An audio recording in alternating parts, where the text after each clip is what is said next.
Mira had been assigned to the human trade station Aurora Reach for almost 2 years. The station hung quietly above the bright blue planet below, its curved silver docks always filled with human cargo ships and freighters from across the galaxy. Humans had a way of making every place they touched feel alive. Their markets were loud, their songs echoed through the halls, and their habit of sharing food with strangers made even the coldest alien diplomats feel at home. But on the morning of the 3rd rotation of the month, everything changed. Mira woke early, expecting to hear the usual noise of docking alarms and human laughter echoing through the station's main corridors. Instead, she heard nothing but the hum of the station's life support. She walked past the quarters of the human crew she knew well. Door after door stood open, rooms perfectly clean yet empty.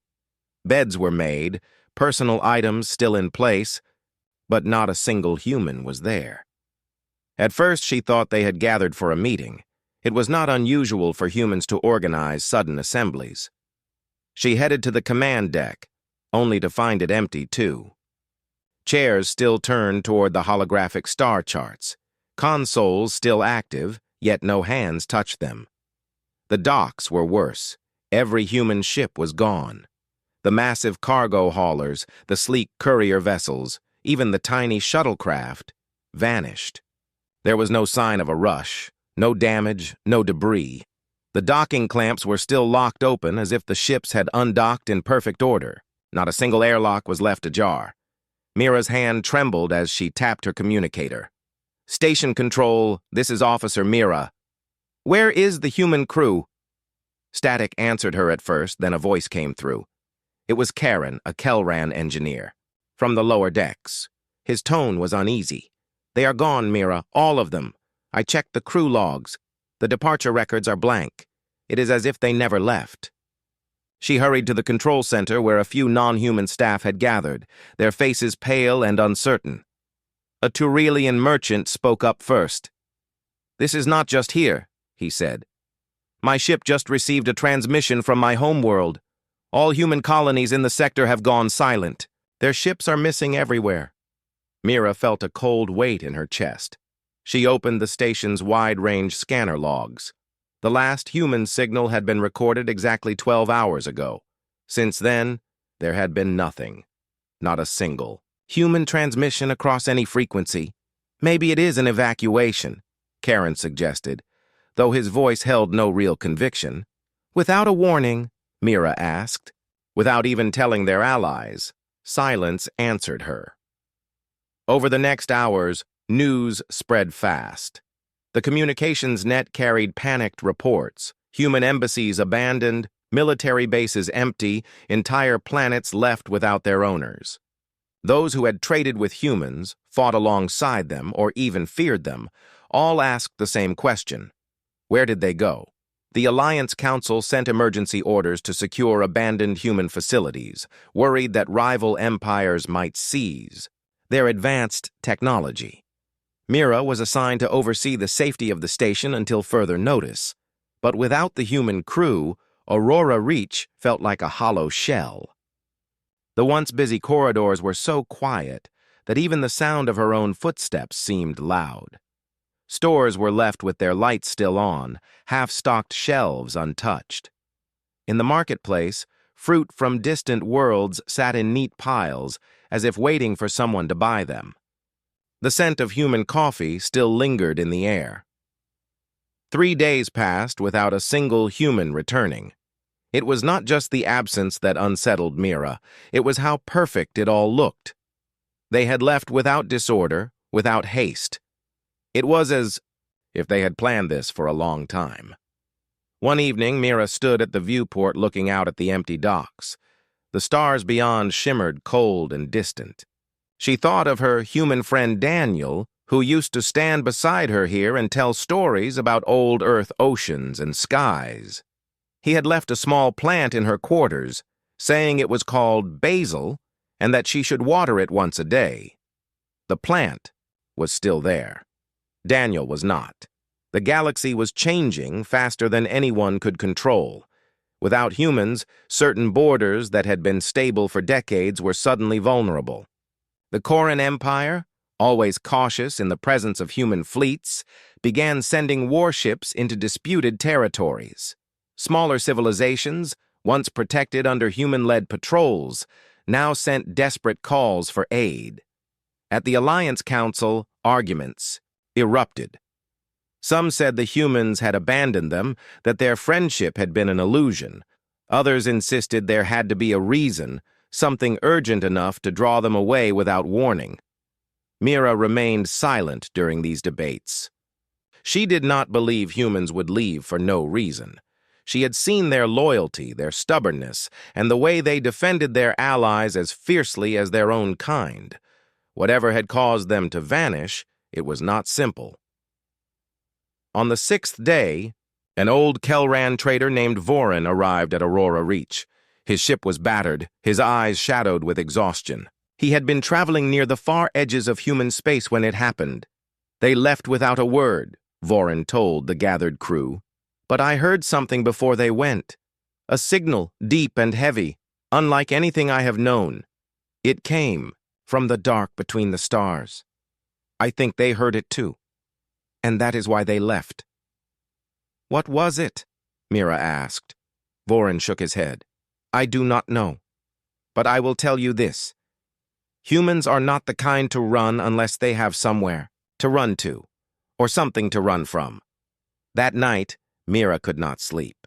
She sat in the command chair of the empty control deck, watching the quiet planet turn below. She thought about Vorin's words. Humans were not known for silence. They spoke, they argued, they explained themselves, even when no one asked. Leaving, without a single word, was not in their nature. Somewhere out there in the cold dark, something had drawn them away. Something powerful enough to make them vanish from every corner of the galaxy. Mira promised herself one thing. She would find out. What it was. A week had passed since the humans vanished. The Alliance worlds tried to adjust, but the galaxy felt strangely empty without them. Trade routes that had once been safe under human patrols now faced pirate attacks. Advanced machines built with human expertise began to fail because no one else understood how to repair them. Entire stations relied on human-made energy cores, and without human engineers, the fear of breakdowns grew. Mira received new orders from the Alliance Council. She was to travel through nearby human-controlled systems and gather any information about their sudden departure. If she found anything, messages, traces of ships, or even signs of battle, she was to report immediately. Her ship, the Silver Crest, was small but fast. Its crew was mixed. Kelrans, Terrellians, and a few Soran navigators.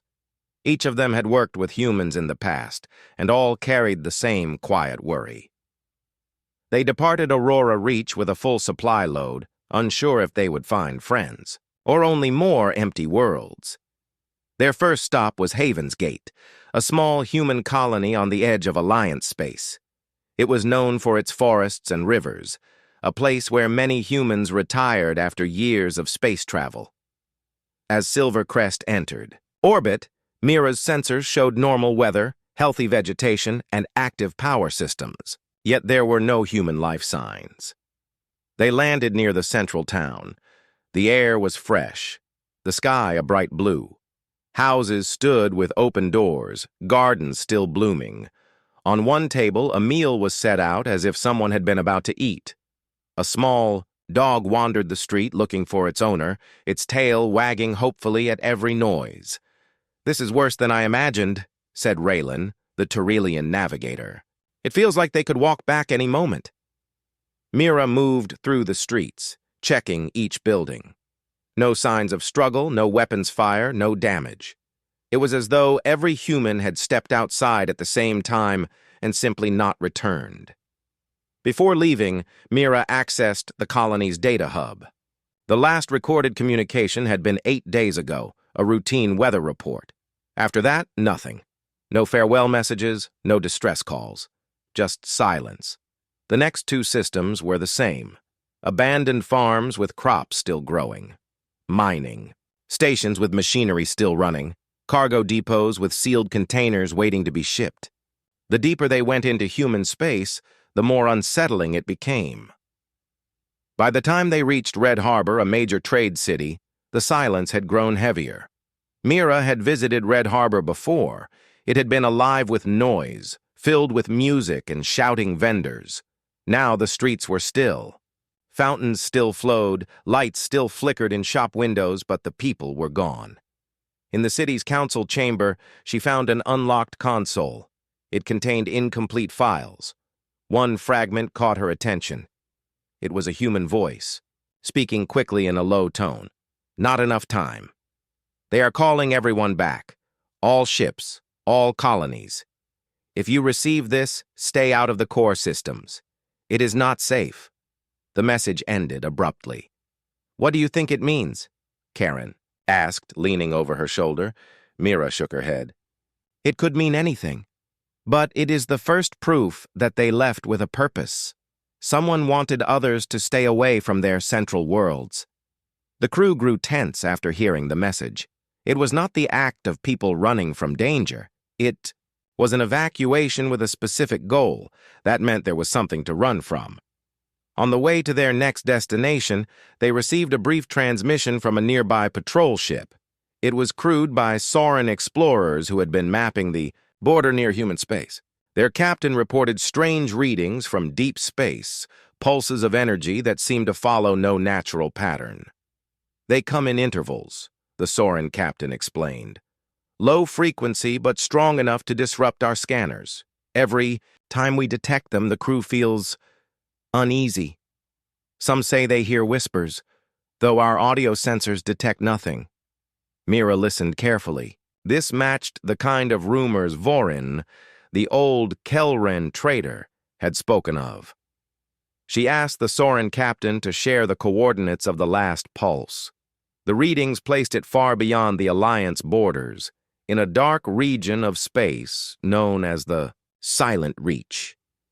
The Silent Reach was a vast stretch of empty systems, with no habitable planets and no trade value. Few ships went there willingly. It was a place with no stations, no colonies, and no reason to visit, unless you were chasing something. They set course for the nearest human world that bordered the Silent Reach, Calder's Point. It had been a busy military outpost and shipyard. If humans had been preparing for something, Mira believed Calder's Point would show signs. When they arrived, they expected another silent, empty base. But what they found was different. The shipyard was half empty, but not abandoned. Massive. Docking arms stood extended, their clamps locked in place, as if ships had been rushed out at full speed. Several construction bays were left mid-work, with half-finished hulls and exposed frames. There were burn marks along one section of the station, clear signs of controlled demolitions, not enemy attack. Inside, the corridors were dark except for emergency lights. Mira's crew moved in careful silence. They reached the command center and found fragments of a star map still active. Dozens of human fleets had been marked, all moving toward the same point in the Silent Reach. The data. Trail stopped there. What were they doing out there? Raylan asked quietly. Mira stared at the map. I think they gathered their entire strength in one place. Whatever it is, they went to meet it. They found no human logs explaining more, only scattered references to something called Containment Protocol Red. None of the crew had ever heard of it. Before leaving, they took copies of the star map. As they undocked from Calder's Point, Mira looked back at the station's skeletal ship frames and thought about the scale of what was coming. Humans had always been bold, but gathering every fleet they had meant this was not a war. They were preparing for something far worse. On their way out of the system, Silvercrest's sensors detected something unusual. A faint pulse, deep and slow, rolled through the void. It was not a random signal. It had a pattern. 4 beats, a pause, then 4 more.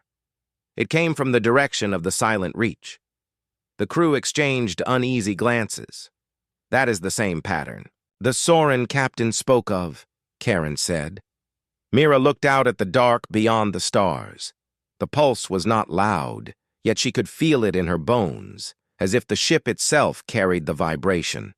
For the first time since the humans vanished, she felt real fear. Whatever lay in the silent reach was not waiting for them. It was moving. The Silver Crest left Calder's Point and began the long journey back toward the Outer Alliance routes. The ship's engines hummed softly, but the crew spoke little. That strange pulse they had felt in the last system was still in their minds. It had not been loud, yet it left a pressure in their thoughts, like the memory of a deep drumbeat that never truly stopped. Mira sat in the command chair, watching the star map. The silent reach glowed faintly on the display, a vast region of black marked with empty coordinates. No colonies, no stations, no reason for ships to travel there. She kept thinking about the star map they had found at Calder's Point, the way every human fleet seemed to move toward the same point in that empty space. Humans did not gather all their strength for nothing. They were planners, but also risk-takers. If they had gone there, it was either to fight something or to stop it from reaching the rest of the galaxy. 2 days into their journey, they picked up a small vessel drifting without power. Its hull bore the markings of an independent trade ship, not tied to any government. It looked damaged, but not from battle. There were no burn scars from weapons, no holes from projectiles. Instead, the metal seemed dull, as if something had drained the heat and life out of it. "Life signs?" Mira asked. Raylan checked his console. "1. Weak. They are alive, but barely. They brought the ship into their docking bay." Mira and 2 crew members boarded, moving through its dim corridors. The air was cold, but breathable. In the crew cabin, they found an old man lying against the wall, wrapped in a thin blanket. His skin was pale, his breathing slow. When they gave him water, his eyes flickered open. He looked at Mira for a long moment before speaking. "You are not human," he said in a dry voice. "No," Mira replied. "But I worked with them." "Where did you come from?" The man's gaze drifted toward the ceiling as if seeing something far away. "I was on the edges of human space when they left. I saw the fleets moving, every ship, every soldier, all called back to the center. I thought I could make profit by going where they came from. I was wrong." "What happened?" Mira asked. The old man's voice was low and uneven. "There is something out there, something humans feared. They never spoke its name, not to allies, not even to their closest friends. But they built their strength for it. Every war they fought, every weapon they made was for this, not for us, for it." Karen, standing beside Mira, frowned. "What is it? A fleet? An empire?" The man shook his head slowly. "No fleet, no empire. It is not a people. It is a thing. It eats more than matter. It takes presence. You could be standing next to a friend, and if it touches them, they are gone. Not dead. Gone, as if they never lived." The room fell silent. Even the hum of the Silver Crest's systems seemed quieter. The man's eyes closed for a moment before he whispered, "I heard it before I saw what it did." A pulse, like a slow heart beating in the dark. The humans must have felt it too, and they went to face it before it reached us. Mira exchanged a glance with her crew. That pulse, the one they had felt, was the same thing this man was describing. "Why? Are you alive?" she asked. "I ran," the man said, "but running from it is like trying to outrun the night. I think it let me go, or maybe it did not notice me. I do not know." Mira wanted to press him for more, but his strength was fading. She ordered that he be taken to the medical bay and given care. Whether or not his mind was clear, his words matched too closely with what they had already experienced to be ignored. That night, Mira sat alone in the observation deck, staring at the stars. She thought about the humans she had known, how they seemed fearless in battle, but cautious when something truly unknown appeared. She remembered a conversation with Daniel months before he vanished. He had said something strange once when they were watching the stars together. "Fear is not about the thing you see," he had told her. "It is about the thing you know is there but cannot." The next morning, the crew picked up another pulse. This one was stronger than before. It came in the same pattern: 4 beats, a pause, 4 beats again. But now the sound carried a faint distortion, almost like a voice trying to form words. Raylan's hands shook slightly as he adjusted. The scanners. "It's not just energy. There is something inside the signal, like it is aware." The crew began to behave strangely after the pulse. Karen complained of hearing faint whispers in a language he did not understand. One of the Soren engineers froze at her console for several minutes, staring at nothing before returning to work as if nothing had happened. Mira decided they would change course. She needed more information before getting closer to the silent reach. The old man in the med bay had warned them, and she would not take his words lightly. They headed toward a remote refueling station on the border, hoping to gather reports from other travelers. When they arrived, the station's main hall was quiet, but not empty. Traders and captains spoke in low voices, sharing fragments of the same story. Ships disappearing without distress calls, colonies waking to find half their population missing, strange patterns in the dark. One Terralian captain told Mira that he had once fought alongside human forces decades ago. "They never told us everything," he said. "But I remember a battle long ago when they retreated from a victory. We thought it was cowardice. Later I learned it was because they detected that same pulse in the system." By the time they left the station, Mira knew the truth was spreading. Whatever was coming out of the silent reach was no longer a secret. And if the humans had gone to face it, then the galaxy might soon see what they had feared all along. That night, as Silver Crest cruised between the stars, the pulse came again. This time, Mira felt it not just in her mind, but in the air around her, as if the whole ship breathed in time with it. She did not know how far away it was. She only knew it was closer than before. The Silver Crest moved on from the border station with a new course. Mira had requested permission from the Alliance Council to investigate deeper into the abandoned human territories. Permission came quickly, though the Council warned her to use caution and avoid unnecessary risk. She knew those words meant the Council was nervous. They wanted answers, but were afraid to send a larger force. Their destination was a research station humans had built on the edge of an uninhabited world called Etris R4. It had been abandoned like the others, but some signals from its automated systems were still active. If the humans had been studying the thing in the silent reach, there was a chance they had left data behind. The journey took 3 days. The crew stayed tense the whole way, especially each time the strange pulse returned. It came twice during their travel, and each time the crew seemed more restless afterward. One Soren engineer said he had dreams of a dark ocean with no stars above it. Another crew member claimed she saw shadows moving in the corner of her eyes. When Etris IV came into view, it was a cold and gray planet. The research station orbited high above, a ring-shaped structure with docking arms stretched outward. From a distance it looked intact, but when they approached, Mira saw faint scorch marks along its outer hull. "Scans show no life signs," Raylan reported. "Power levels are low but stable. The station is still running on emergency mode." They docked at one of the outer arms. Mira led the boarding team inside. The air was stale but breathable, and the lighting was dim. The corridors were neat, no signs of panic or damage, yet the silence pressed on them. The first unusual thing they noticed was the temperature. It was colder than it should have been for a station of its size.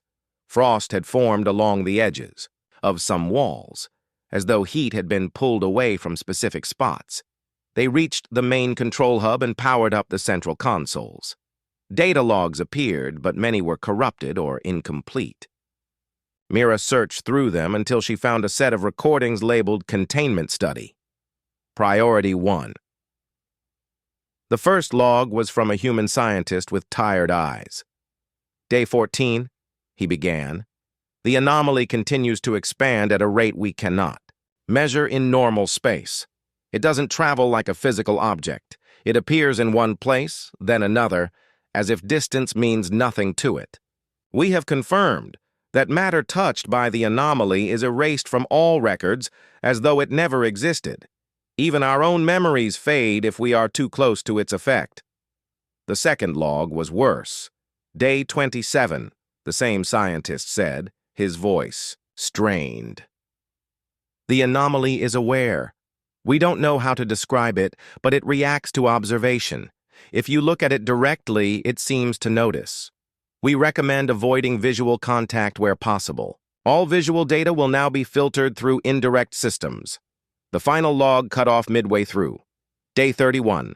Containment has failed. All research staff are evacuating. This station will be left on automated monitoring only. If you find this message, leave immediately. If you cannot leave, hide. The crew stood in silence as the words sank in. This matches the old man's story, Karen said quietly. It's worse than his story, Mira replied. This means the humans knew they could not destroy it. They were trying to slow it down. They downloaded all available data and moved to explore the rest of the station. In one lab, they found a large observation window facing the planet below. The glass was cracked, but not from impact. Rather, it seemed warped, as if the space around it had bent unnaturally. Then they reached a cargo bay where the strangest evidence waited. One of the storage containers was open, and inside was a small shuttle. Half of it looked normal, but the other half was gone. Not destroyed, not burned, simply missing. The cut was too perfect, with no edges, no signs of force. It was as if the missing half had never existed at all. Raylan ran his scanner along the edge and frowned. No trace elements, no residue. It's like scanning a hole in reality. Before Mira could respond, the pulse came again. This time it was so strong that the walls seemed to tremble. The lights flickered, and several crew members pressed their hands to their ears, though no sound came through the air. It was inside their minds. Mira felt a sudden sharp pressure in her thoughts, as though someone was standing just behind her, whispering without words. She forced herself to breathe and focus. "Everyone back to the ship," she ordered. They moved quickly through the corridors, the air around them growing colder with each step. Frost began to form on their breath. Mira's eyes caught something at the far end of the hall, a faint ripple in the air like heat distortion, but darker. It moved slowly toward them without making a sound. No one spoke. They reached the docking hatch and sealed it behind them. As soon as the silver crest detached from the station, Mira gave the order to fire thrusters and put as much distance between them and Etris 4 as possible. From the safety of the ship, she looked back at the station. Through the view screen, she saw the ripple again, drifting along the outer hull before fading from sight.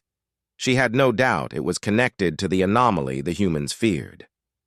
Back in the control room, the crew studied the data they had recovered. One file in particular caught Mira's attention. It was a star map with dozens of red markers, showing where the anomaly had been detected over the past years. The pattern was strange. It didn't move in straight lines like a fleet. It jumped, from one point to another, always in the general direction of the Alliance. They were tracking it, Karen said, and all the arrows point toward here. Mira stared at the map for a long time. "No," she said finally. "Not toward here. Toward whatever is beyond us." No one replied. The pulse did not come again for the rest of the journey, but the memory of it stayed with them. They now had proof the humans had not left without reason. They had gone to face something impossible, and that something was moving. The silver crest left Etris 4 at full speed. No one spoke for the first few hours. The image of that dark ripple moving through the station stayed in every mind. It had not moved fast, yet it had an unshakable sense of purpose.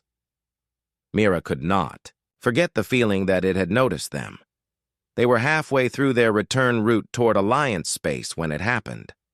The comms station lit up with an incoming transmission. Raylan checked the source, then froze. "It's human," he said, his voice tense. "Origin point unknown, but it's routed through a secure diplomatic channel. The encryption matches Alliance-level clearance." "Put it through," Mira ordered. The message came as audio only. The voice was male, calm but urgent, with a slight distortion, as if the signal had traveled an impossible distance. "This is Commander Hale of the United Terran Fleet. To any Alliance vessels inside human space, listen carefully. Do not enter the core systems. Repeat, do not enter. Stay clear of the silent reach. It is free." The transmission cut off without explanation. No coordinates, no code phrases for follow-up, just those words. The crew stared at each other. "It is free," Karen repeated slowly. "That means it was contained before." Mira nodded. "And now it isn't." Before they could discuss further, a deep vibration rolled through the ship, not from their engines, but from the space around them. The pulse. It was stronger than any they had felt before, enough to make the hull's inner plates hum. The soundless beat filled their minds. 4 slow thumps, a pause, then 4 again. The pause this time felt longer, like something waiting for an answer. Suddenly, the sensors began picking up faint energy spikes at the edges of the system they were passing through. Dozens of them, appearing one by one, then vanishing. Raylan looked at his display. "Those readings, they're like shadows in the scanner feed. The shape changes every second." Before Mira could respond, an alert flashed. 2 civilian ships were broadcasting emergency beacons from nearby space. Both had been traveling toward Alliance territory. "Set a course," Mira ordered. They reached the first beacon within minutes. A small freighter drifted in silence, lights flickering weakly. No response to hails. Scans showed no life signs, yet all systems were intact. Mira boarded with a small team. The ship's interior was untouched. No damage, no signs of a fight, but it felt wrong. The air was stale, the rooms empty. On the bridge, the captain's chair sat turned toward the main window. The restraints were fastened, but the seat was empty. The crew's personal belongings were still here. Clothing, data tablets, even half-eaten meals sat waiting. It was as if the people had been erased from their own lives. Back on the Silver Crest, Mira stood in silence as they moved toward the second beacon. She already knew what they would find. This second ship was a transport, capable of holding hundreds. Not a single person remained on board. Karen's voice was low when he spoke. "If it can do this to ships this close to Alliance space, it won't take long before it reaches the border." When they returned to the main flight path, they began receiving open transmissions from across nearby sectors. Fleets from smaller civilizations were retreating. Patrols abandoned stations without a fight. The Koran Empire had pulled its entire border fleet back to the home system. At the border of the Silent Reach, traffic patterns had shifted completely. Where there had once been steady trade and travel, now there was only a steady stream of ships fleeing in the opposite direction. Mira accessed the Alliance Priority Channel. Multiple reports were coming in, colonies with sudden mass disappearances, stations finding entire shifts missing without alarms, sensor anomalies resembling ripples in empty space. The Council's official response was to maintain order, but the tone of the transmissions told a different story. Fear had taken hold. That night, as the Silver Crest drifted through a quieter stretch of space, the pulse came again. This time, Mira was certain she heard something layered within it, faint, like a voice speaking in a language she did not know. The sound was not in her ears. It was in her thoughts, like an idea forming on its own. She looked at the crew and saw the same unsettled expressions. None of them spoke about it, but all had heard something. Raylan broke the silence. "Do you think the humans are fighting it right now?" Mira looked back at the star map from Etris 4, remembering the converging fleets. If they are, then... "This is not just a battle. This is a hunt, and they are the only ones who have prepared for it." They set a course for a nearby outpost to deliver their data to the Council, but in her mind, Mira knew that the humans' warning had not been meant for safety. It had been meant to keep others out of the way. As they approached the outpost, a final thought stayed with her. If the humans were going to face this thing head-on, then the galaxy might be about to witness something it had never seen before, what humanity was truly capable of when fighting for survival. And the pulses kept coming. By the time Mira and the Silver Crest reached the outer edge of the Silent Reach, the galaxy was in chaos. Fleets from every alliance world were pulling back, colonies were emptying, and communication networks were overrun with reports of missing ships. Mira had never seen fear spread so quickly. It was not an enemy they could fight with conventional weapons. The pulses had grown stronger, and every time a ship came too close, its crew vanished. Not a single trace remained, no bodies, no signals, no record that they had ever existed. It was as if the anomaly erased the presence of anyone or anything it touched. Mira's sensors picked up the first direct sign of the thing itself. A station several light minutes ahead showed a distortion across its surface. The viewports displayed a dark ripple moving slowly over the hull, bending light and space around it. The station's systems were failing rapidly. Mira could see doors freezing mid-motion, machinery halting as if time itself had slowed in its presence. "Stay back," she ordered. "We do not know what it is capable of." Even from a distance, the pulse washed over the Silver Crest, rattling the crew. The cold pressed into their bones, and every member felt a creeping emptiness in their thoughts. Mira had never felt such fear. It was different from panic or danger. This was instinctive, ancient, and final. The first fleet to encounter it had been the Corin Border Patrol. Communications were broken, and the last signal they sent before disappearing was a warning.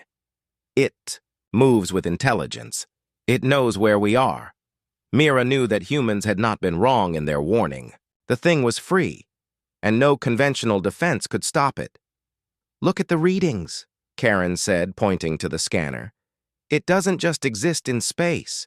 It exists in everywhere space touches.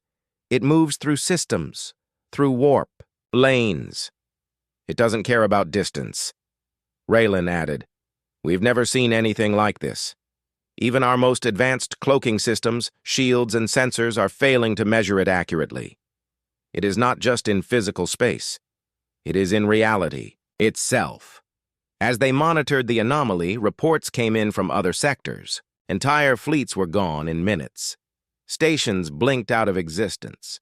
Planets reported small pockets of energy spikes that could not be explained. People began vanishing from populated cities, leaving streets suddenly empty, meals uneaten, and workstations abandoned.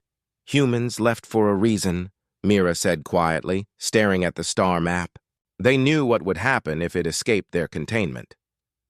The next morning, as the Silver Crest passed a mining colony, they saw the full scale of the destruction. The mining rigs were still powered, yet the workers were gone. Vehicles stood abandoned, machinery still moving, but the crew had vanished. Mira ordered her scanners to sweep the area. The readings were empty. Nothing remained except the station itself and the equipment. "It is selective," Karen observed. "It doesn't destroy everything. It erases presence. Objects stay. Life is gone. Even machines that were operated by humans are untouched unless they are part of the crew. It targets living awareness." Mira realized that this meant it was not a mindless force. It was aware of what it consumed. It had intelligence, focus, and intent. The crew continued through the sector, documenting what they could. They found other ships, colonies, and stations affected in the same way. Some of the reports mirrored the old man's story. They had escaped by hiding, being unnoticed. The anomaly moved past them, unaware or uninterested. Then came the first sign that humans were responding. Far in the distance, Mira's sensors detected a formation of ships unlike any she had seen before. The fleet was massive, dark, and highly organized. The ships moved in perfect coordination, their sensors scanning the anomaly with purpose.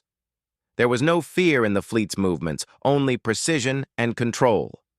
"They're back," Mira whispered. For the first time in days, a sense of hope entered the crew's minds. Humans had not abandoned the galaxy out of cowardice. They had left to prepare, and now they had returned to face the threat directly. Mira watched as the anomaly reacted to the fleet. The dark ripple slowed, hesitated, and for the first time, it pulsed differently, almost like recognition. It was as if the thing sensed its old enemy had returned. Raylan said, "It knows them. It remembers them. That's why the humans left. They didn't just go. They prepared for this encounter." Mira's mind raced. The humans' warning had not been for the Alliance fleets. It had been for the galaxy. Stay away because only they could face it. The anomaly advanced again, moving toward the human formation. Its pulses intensified, shaking the ships and causing weak energy fields to collapse. But the human fleet held steady, deploying unknown technologies. Shields glimmered with strange light, and weapon systems activated that Mira had never seen before. The first wave of engagement began. The anomaly tried to envelop a human cruiser, yet the ship's defenses did not fail. It held against the impossible. Mira watched in awe as the humans used energy fields to contain and push back the ripple, forcing it to distort away from the fleet. "They're hunting it," Karen said, voice tense but amazed. "It's not a battle. It's a trap." Mira realized the humans had done exactly what she had suspected. They had built their fleets and technologies not to conquer others, but to control this thing, to keep it from consuming everything. The galaxy had only seen fragments of human strength, but this was their full measure. The Silver Crest's crew stayed at a safe distance, recording data for the Alliance Council. They watched as the humans executed maneuvers designed to isolate and guide the anomaly. Its pulses throbbed, stronger and more dangerous, but the human fleet did not retreat.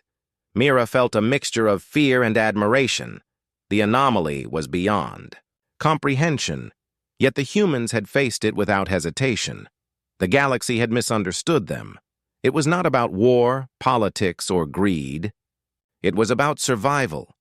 Humanity had become the shield no one else could be. Hours passed. The human fleet held its position and continued the pursuit. The anomaly tried to escape, but every attempt was met with resistance. It was learning, adapting, but the humans were always a step ahead. Mira realized that the humans' departure had been a plan. They had left not to abandon the galaxy, but to grow stronger in secret, to prepare for this exact moment. And now the thing they feared most was fully unleashed, and the humans were finally ready. For the first time since their disappearance, the crew felt relief. It was dangerous, it was uncertain, but the humans were back, and they had the power to face the impossible. The Silver Crest hovered at a safe distance as the humans engaged the anomaly directly. Mira watched the display screens, seeing what no Alliance fleet had ever seen before. Hundreds of human ships moved as one, coordinated perfectly. Their weapons and energy fields were not ordinary. They manipulated space itself, bending light, gravity, and time in localized zones to contain the anomaly's pulses. Raylan leaned forward, awe in his eyes. "It's like they are not just fighting it. They are rewriting reality around it." Mira nodded. She realized for the first time why the humans had vanished. Their technology and tactics were beyond what anyone else could comprehend. They had trained, adapted, and improved for years in secret to face a threat that no other civilization could handle. The anomaly pulsed violently, rippling through the void with sudden bursts of energy. It struck the human formation, erasing small ships instantly, yet the humans did not retreat. Larger vessels emitted shields that absorbed the pulse, countering the anomaly's effect with focused fields. Mira could see parts of the ripple being pushed back, fragmented, unable to maintain cohesion. "They are dividing it," Karen said. "Look, it is splitting into smaller distortions and the humans are controlling each one." The Silver Crest crew watched in amazement as the humans used their energy manipulation to trap fragments of the anomaly within containment fields. The dark pulses fought back, trying to merge again, but the humans anticipated every movement. It was strategy beyond comprehension, instinct combined with science. Mira thought of the old man's warning, the empty colonies, the abandoned ships. Everything had led to this. Humans had left so they could prepare, and now their purpose was clear. The galaxy was not ready for the anomaly, but humanity was. Suddenly, the anomaly pulsed stronger than before.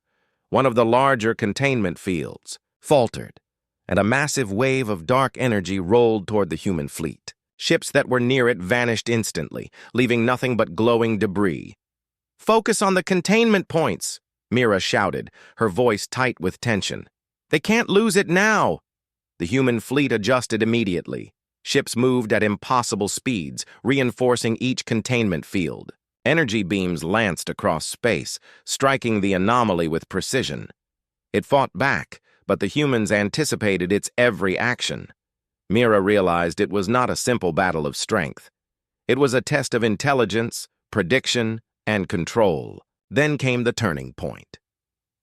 A massive human dreadnought, larger than anything Mira had ever seen, moved to the center of the anomaly. Its hull emitted a glowing field that stretched outward like a web. Slowly, the anomaly was drawn toward the dreadnought. The dark pulses tried to resist, writhing violently, but the human fleet pushed from all sides, holding it in place. Mira's breath caught. It looked impossible. How could a single fleet, even one as advanced as the humans, contain such a force? Yet they were doing it. "They are using themselves as anchors," Karen whispered.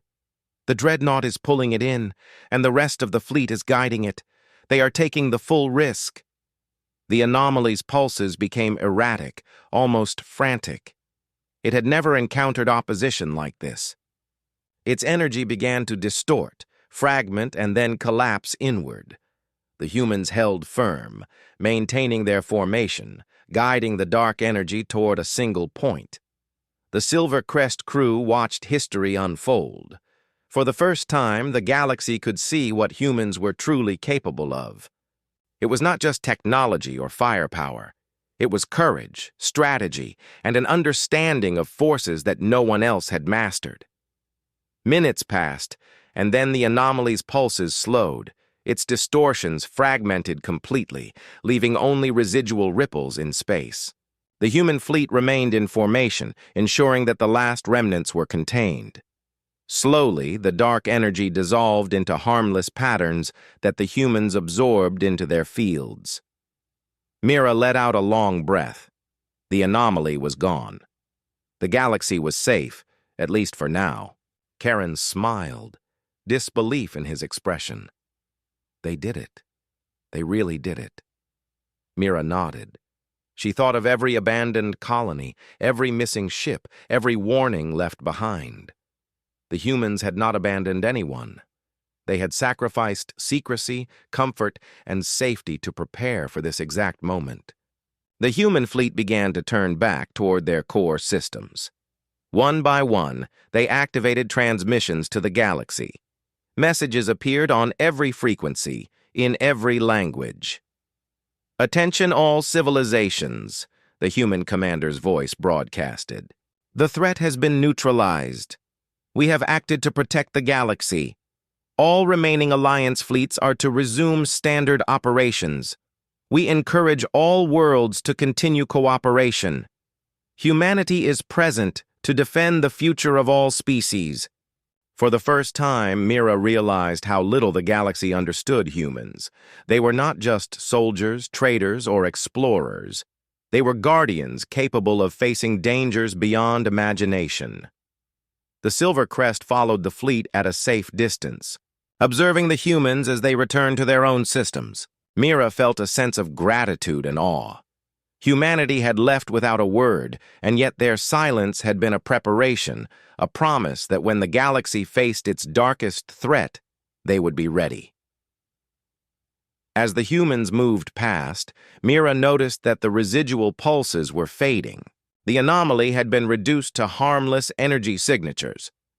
Colonies that had lost people began receiving updates from automated systems controlled by humans, ensuring reconstruction and recovery. "Do you understand now?" Mira asked Karen quietly. "Why they left? Why they warned us to stay out?" Karen nodded slowly. They did not leave to abandon anyone. They left so they could be ready, and now the galaxy has seen the strength we only imagined. Mira looked at the stars. Humanity had faced the impossible and survived. They had proven that their courage and intelligence were unmatched.